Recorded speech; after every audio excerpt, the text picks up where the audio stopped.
사도행전 17장 16에서 34절 말씀입니다. 바울이 아덴에서 그들을 기다리다가 그 성에 우상이 가득한 것을 보고 마음에 격분하여 회당에서는 유대인과 경건한 사람들과 또 장터에서는 날마다 만나는 사람들과 변론하니 어떤 에피쿠로스와 스토아 철학자들도 바울과 쟁론할세 어떤 사람은 이르되 이 말쟁이가 무슨 말을 하고자 하느냐 하고 어떤 사람은 이르되 이방 신들을 전하는 사람인가 보다. 하니 이는 바울이 예수와 부활을 전하기 때문이러라. 그를 붙들어 아레오바고로 가며 말하기를 내가 말하는 이 새로운 가르침이 무엇인지 우리가 알 수 있겠느냐. 내가 어떤 이상한 것을 우리 귀에 들려주니 그 무슨 뜻인지 알고자 하노라. 하니 모든 아덴 사람과 거기서 나그네 된 외국인들이 가장 새로운 것을 말하고 듣는 것 이외에는 달리 시간을 쓰지 않음이더라. 바울이 아레오바고 가운데 서서 말하되 아덴 사람들아, 너희를 보니 범사에 종교심이 많도다. 내가 두루 다니며 너희가 위하는 것들을 보다가 알지 못하는 신에게라고 새긴 단도 보았으니 그런즉 너희가 알지 못하고 위하는 그것을 내가 너희에게 알게 하리라. 우주와 그 가운데 있는 만물을 지으신 하나님께서는 천지의 주제시니 손으로 지은 전에 계시지 아니하시고 또 무엇이 부족한 것처럼 사람의 손으로 섬김을 받으시는 것이 아니니 이는 만민에게 생명과 호흡과 만물을 친히 주시는 이심이라. 인류의 모든 족속을 한 혈통으로 만드사 온 땅에 살게 하시고 그들의 연대를 정하시며 거주의 경계를 한정하셨으니 이는 사람으로 혹 하나님을 더듬어 찾아 발견하게 하려 하심이로되 그는 우리 각 사람에게서 멀리 계시지 아니하도다. 우리가 그를 힘입어 살며 기동하며 존재하느니라. 너희 시인 중 어떤 사람들의 말과 같이 우리가 그의 소생이라 하니 이와 같이 하나님의 소생이 되었은즉 하나님을 금이나 은이나 돌에다 사람의 기술과 고안으로 새긴 것들과 같이 여길 것이 아니니라. 알지 못하던 시대에는 하나님이 간과하셨거니와 이제는 어디든지 사람에게 다 명하사 회개하라 하셨으니 이는 정하신 사람으로 하여금 천하를 공의로 심판할 날을 작정하시고 이에 그를 죽은 자 가운데서 다시 살리신 것으로 모든 사람에게 믿을 만한 증거를 주셨음이니라. 하니라. 그들이 죽은 자의 부활을 듣고 어떤 사람은 조롱도 하고 어떤 사람은 이 일에 대하여 내 말을 다시 듣겠다. 하니 이에 바울이 그들 가운데서 떠나매 몇 사람이 그를 가까이하여 믿으니 그 중에는 아레오바고 관리 디오누시오와 다말이라는 여자와 또 다른 사람들도 있었더라. 10. 사랑하는 형제 여러분, 8월 16일 월요일 저녁 묵상에 오신 것을 환영합니다. 바울이 베레아에서 복음을 전하다가 여기가 베레아입니다. 베레아에서 복음을 전하다가 유대인들의 소동을 피해서 바울만 먼저 배를 타고 아덴으로 왔습니다. 실라와 디모데를 기다리던 중에 바울은 혼자서라도 복음을 변론하지 않을 수 없게 되었는데요. 그것은 아덴이 우상으로 가득한 것을 바울이 참아줄 수 없었기 때문입니다. 16절 바울이 아덴에서 그들을 실라와 디모데를 기다리다가 그 성에 우상이 가득한 것을 보고 마음에 격분하여 회당에서는 유대인과 경건한 사람들과 또 장터에서는 날마다 만나는 사람들과 변론하니 회당에서는 물론 장터는 아고라를 말합니다. 장터에서도 날마다 만나는 사람들에게 전도를 한 것입니다. 그래서 날마다 했더니 18절 어떤 에피쿠로스와 스토아 철학자들도 바울과 쟁론할세 어떤 사람은 이르되 이 말쟁이가 무슨 말을 하고자 하느냐 하고 어떤 사람은 이르되 이방 신들을 전하는 사람인가 보다 하니 이는 바울이 예수와 부활을 전하기 때문이로라. 바울이 예수와 부활을 얼마나 열심으로 전했는지 그 사람들이 이 말쟁이라고 말을 했습니다. 사실 아덴의 그 철학자들은 토론하는 것이 그 사람들 일거리거든요. 근데 그렇게 말이 많은 사람들인데 바울은 더 많이 말을 많이 하면서 전도를 한 것이죠. 그리고 이제 에피쿠로스와 스토아 철학자들은 아덴이 헬라 문명의 중심지인데 그 당시 최고의 학문과 철학과 예술로 유명한 곳이 바로 이제 아덴이죠. 에피쿠로스 학파와 스토아 학파는 철학의 양대 산맥을 이루는 학파입니다. 그 학파의 학자들과 이제 논쟁을 한 것입니다. 당시 아덴에서는 새로운 신을 끊임없이 만들어 섬기곤 해서 공식화된 우상만도 300개나 되고 또 3만여 개의 신상이 있었다고 합니다. 바울은 예수님의 부활을 전했는데 헬라 사상에서 육체의 부활을 말하는 철학은 없었기 때문에 이 철학자들은 새로운 신을 바울이 전한다고 생각을 했죠. 그러니까 늘 새로운 신이 자꾸자꾸 생겨나는 게 바로 아덴이었기 때문에 그런 생각을 했고요. 아무튼 그들은 바울이 전하는 것에 호기심을 가졌습니다. 그래서 19절 그를 붙들어 아레오바고로 가며 말하기를 내가 말하는 이 새로운 가르침이 무엇인지 우리가 알 수 있겠느냐. 바울이 전하는 것에 호기심을 느낀 나머지 아덴의 중앙광장 근처에 아레오바고 광장으로 데려가서 공식 석상에서 바울의 말을 들어보고자 했습니다. 아예 멍석을 깔아준 것이죠. 너무 좋은 기회가 생긴 것입니다. 20절 네가 어떤 이상한 것을 우리 귀에 들려주니 그 무슨 뜻인지 알고자 하노라 하니 모든 아덴 사람과 거기서 나그네 된 외국인들이 가장 새로운 것을 말하고 듣는 것 이외에는 달리 시간을 쓰지 않음이더라. 당시 아덴 사람들의 라이프 스타일이 그랬습니다.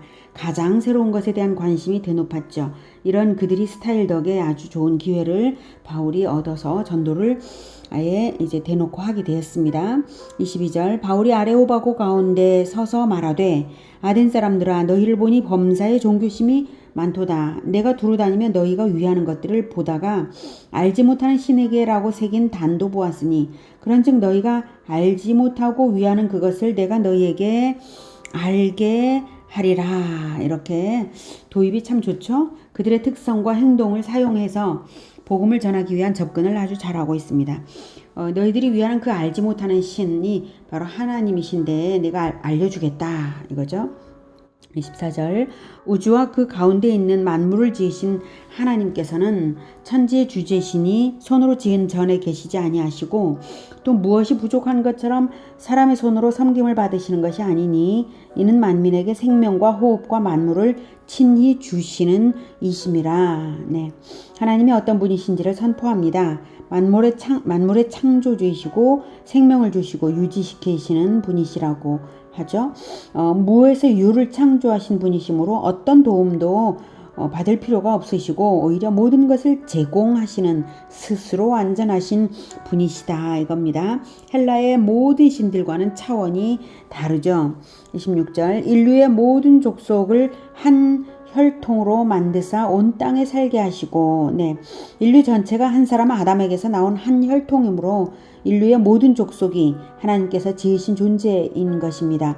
지으실 뿐만 아니라 어떤 시공간 속에 살다 갈 것인지의 운명조차도 하나님의 손에 달렸다고 합니다. 그들의 연대를 정하시며 거주의 경계를 한정하셨으니 이렇게 시공간의 운명이 하나님 손에 있습니다. 이렇게 역사의 흥망성쇠가 연대를 정하셨다고 했죠. 역사의 흥망성쇠가 하나님께서 정하신 대로 되고 나라의 영토도 하나님이 정하신 대로입니다. 이렇게 정한 대로 되도록 하나님의 손이 자연과 역사 속에서 일하실 때에 하나님은 자연과 역사 속에서 자기 자신을 계시하시는 것입니다. 27절 이렇게 하시는 이는 사람으로 혹 하나님을 더듬어 찾아 발견하게 하려 하심이로되 즉 하나님이 그것을 자연과 역사를 통해서 계시하신 것인데 자기 계시를 하신 것인데 그는 하나님은 우리 각 사람에게서 멀리 계시지 아니하도다. 사실 우리 근처에 가까이 계시면서 하나님 자신을 보여주려고 하시지만 사람들이 눈이 가려서 못 보는 거죠. 자연 속에서 역사 속에서 하나님이 어떠한 분이신지가 간접적으로 나타나 있는데 말입니다. 그래서 자연과 역사를 탐구하며 찾으면 하나님을 발견할 수 있다. 더듬어 찾으면서라도 하나님을 찾기를 하나님은 원하신다라는 것이죠. 28절 우리가 그를 힘입어 살며 기동하며 존재하느니라. 하나님은 모든 사람들에게 일반 은총을 허락하셔서 모든 사람에게 골고루 생명과 호흡과 만물을 주셔서 살게 하십니다. 그래서 그렇게 사는데 너희 시인 중 어떤 사람들의 말과 같이 우리가 그의 소생이라 하니, 바울은 아덴 사람들이 특성과 문화를 적극 활용하면서 말을 정말 잘하죠. 헬라의 시인의 시를 인용해서 그들이 잘 알고 있을 어떤 유명한 시 구절을 인용하면서 근거를 삼아서 설득력을 높입니다. 29절 이와 같이 하나님의 소생이 되었은즉 그 시인의 말처럼 하나님이 우리를 지으셨지 않느냐 이거죠. 소생이 되었은즉 하나님을 금이나 은이나 돌에다 사람의 기술과 고안으로 새긴 것들과 같이 여길 것이 아니니라. 창조주 하나님을 피조물에 비견하는 것이 가당치 않다. 인간이 하나님에 의해서 태어났으면 하나님을 섬겨야 하는 것이지 하나님을 피조물처럼 그 격을 떨어뜨리거나 피조물을 하나님처럼 숭배한다면 참으로 어리석은 것이죠. 그것을 말하고 있습니다. 30절 알지 못하던 시대에는 하나님이 간과하셨거니와 하나님의 구원 계시가 예수님을 통해서 환하게 밝혀지기 전에는 하나님을 알지 못하고 회개하지 못한 것을 우상 숭배한 것을 이해를 하시지만 이제는 어디든지 사람에게 다 명하사 회개하라 하셨으니 이제는 복음이 선포되었고 회개하지 않을 수 없는 환경이다 이것입니다. 너무나 명백한 하나님의 자기 계시가 있다. 31절 이는 정하신 사람으로 하여금 정하신 사람 예수 그리스도를 미리부터 정하셔서 하나님을 계시하시기 위해서 보내주셨는데 천하를 공의로 심판할 날을 작정하시고 바로 이 정하신 사람 예수 그리스도가 천하를 공의로 심판할 분이고 그 날이 작정이 되어 있다. 그래서 그를 죽은 자 가운데서 다시 살리신 것으로 모든 사람에게 믿을 만한 증거를 주셨음이니라 하니라. 그 예수 그리스도가 죽은 자 가운데서 다시 살아나셨기 때문에 그분만이 바로 심판주이시고 그분을 믿음으로써 그분을 왕으로 영접하여 믿을 수 있도록 믿을 만한 그 증거를 하나님께서 부활로서 주신 것이다 이거죠. 부활로서 그리스도를 입증하는 것은 모든 사람이 듣고 그분을 믿을 수 있게 하신 확실한 증거입니다. 부활은 오직 예수 그리스도에게만 있고 부활을 주의 깊게 믿을 때에 그분이 그리스도이심을 믿어서 왕으로 영접하고 따를 수밖에 없는 것입니다.